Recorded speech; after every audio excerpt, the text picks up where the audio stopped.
Hey Carter. Okay, so we're gonna continue our reading. Hold on. Okay, so the shepherd is talking.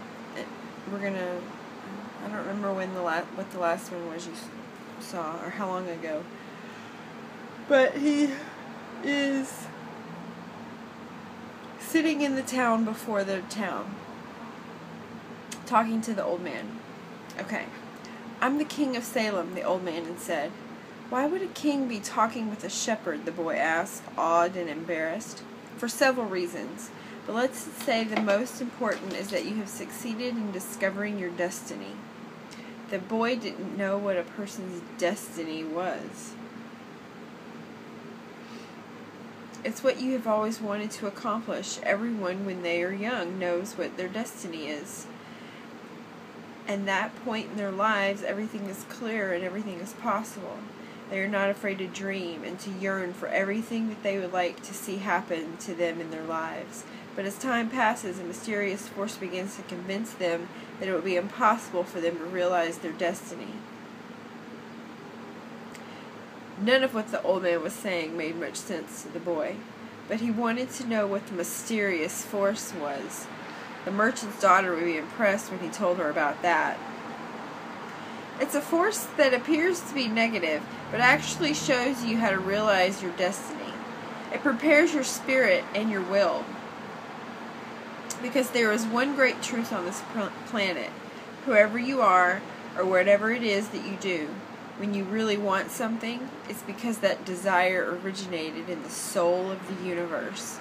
It's your mission on Earth. Even when all you want to do is travel or marry the daughter of a textile merchant. Yes, or even search for your treasure. The soul of the world is nourished by people's happiness, and also by unhappiness, envy, and jealousy. To realize one's destiny is a person's only real obligation.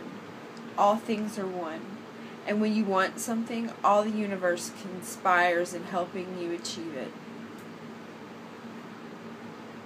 They were both silent for a time, observing the plaza and the townspeople.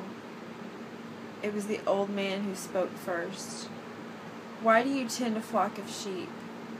Because I like to travel. The old man pointed to a baker standing in his shop window at one corner of the plaza. When he was a child, that man wanted to travel too.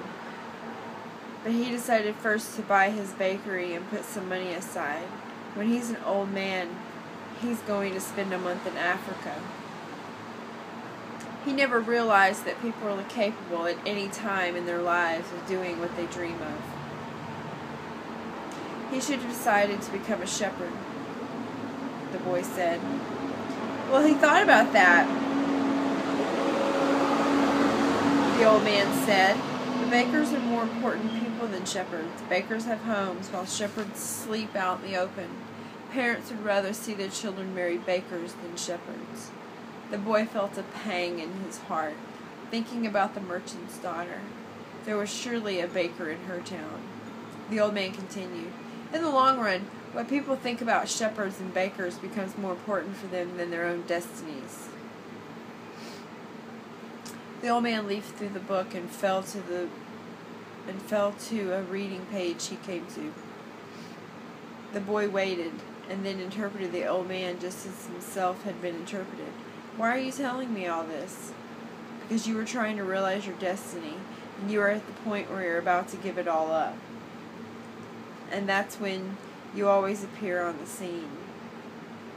Not always in this way, but I always appear in one form or another. Sometimes I appear in the form of a solution or a good idea. At other times, at a crucial moment, I make it easier for things to happen.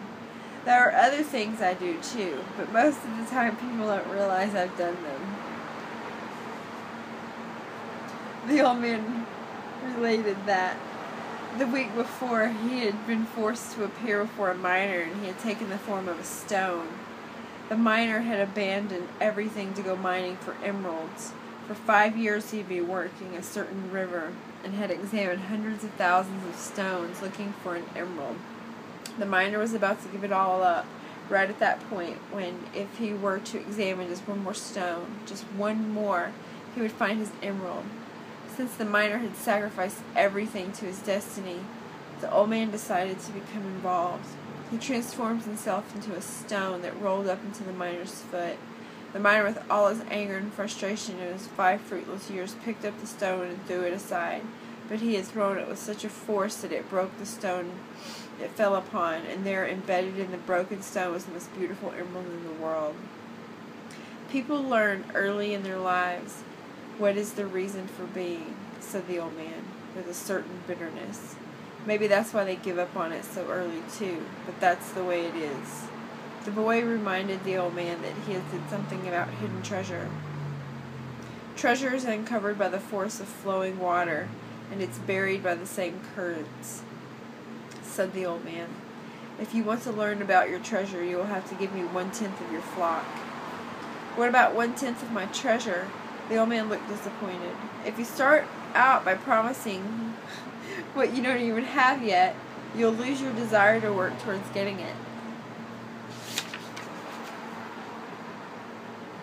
The boy told him that he had already promised to give 1/10 of his treasure to the gypsy. Gypsies are experts at getting people to do that, sighed the old man. In any case, it's good that you learned that everything in life has its price. That is what the warriors of light try to teach. The old man returned the book to the boy. Tomorrow at this same time, bring me 1/10 of your flock, and I will tell you how to find the hidden treasure. Good afternoon. And he vanished around the corner of the plaza.